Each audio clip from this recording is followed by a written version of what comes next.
देखो, जनता तो वहां नाराज थी वही सरकार से, और अगर इतनी नाराजगी के बाद में भी बीजेपी सरकार में आ जाए तो भाई देश गड्ढे में जाएगा। यूं बिका पूरा का पूरा। किसान अपनी जमीन नहीं बचा पा रहा, नौकरी नहीं है, रोजगार। ये मकड़जाल हमारी तो समझ से बाहर है, जो राजनीति का जो मकड़जाल है कि जनता नाराज और सरकार उन्हीं की बने। जिस तरह से एग्जिट पोल में कांग्रेस आगे दिखाई जा रही थी और उसके बाद फिर से जो सरकार है बीजेपी बना रही है। हाँ, उन्हीं की ज्यादा आगे चल रही है, बीजेपी की आगे चल रही है, और माहौल उनके खिलाफ। किसानों पे लाठियां इन्होंने चलाई, 750 किसान शहीद हुए। तो इनके पास में चुनावी गणित ज्यादा है। ये कैसे लोगों को, पार्टी को तोड़ते हैं, कैसे किसान का बंटवारा करते हैं, तो वो गणित इनके पास में है। क्योंकि जब 4-4, 5-5 लोग आपस में बट के चुनाव लड़ेंगे तो इसी तरह के हालात पैदा होते हैं। तो टिकैत साहब क्या कहेंगे, जिस तरह से जनता ने फिर से तीसरी बार बीजेपी को वहां मौका दे दिया? भाई, जनता का तो हमें लगता नहीं कि जनता ने दिया हो, कुछ ना कुछ तालमेल पाओगा जरूर। तो ईवीएम में भाई, जैसे यहाँ पे समितियों के चुनाव हो रहे हैं,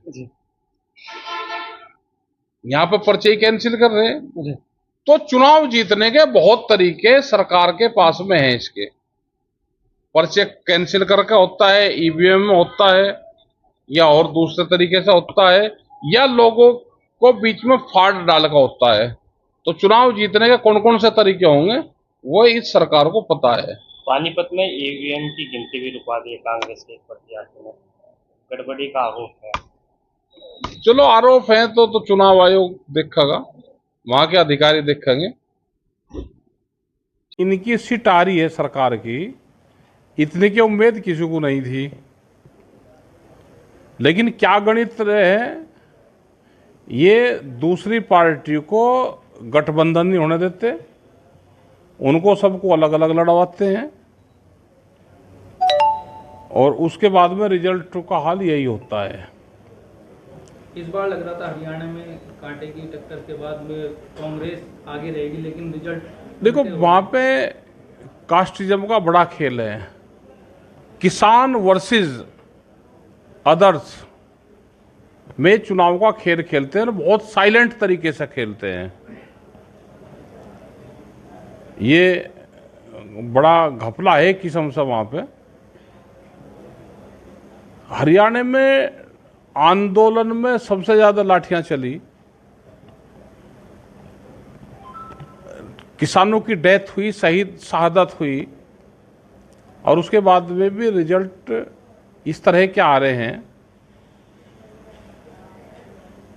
बेरोजगारी की समस्या है, किसान की समस्या है, मजदूर की समस्या है, लेकिन भाई रिजल्ट है नहीं। जनता तो वोट दे नहीं रही, आ कहां से रही, गणित का सवाल है, ये पॉलिटिकल गणित है, ये हमारी समझ से तो बाहर है। किसान आंदोलन हुआ, पहलवान सड़कों पर आए, विरोध प्रदर्शन हुआ, लेकिन कोई असर नहीं। हाँ, असर कम दिखाई दिया, असर कम दिखाई दिया। तो आपका ये मानना है कि जनता वोट नहीं दे रही, पर वोट कहाँ से आ रही? वोट कहाँ से आ रही है पता नहीं भाई, वोट कहाँ से आ रही। तो आपका क्या मानना है, कहाँ से आ रही? और भाई क्या पता कहाँ से आ रही, हम ही क्या बता दे। हम तो अपनी वोट दे हुए, यहाँ पे भी जब चुनाव हो वोट आवे। जैसे अभी गन्ने की समितियों के चुनाव हुए और सबने देखा कि पर्चे कैंसिल हुए और उनके कैंडिडेट जीत गए बगैर वोट की, तो वोट आवे ऐसे।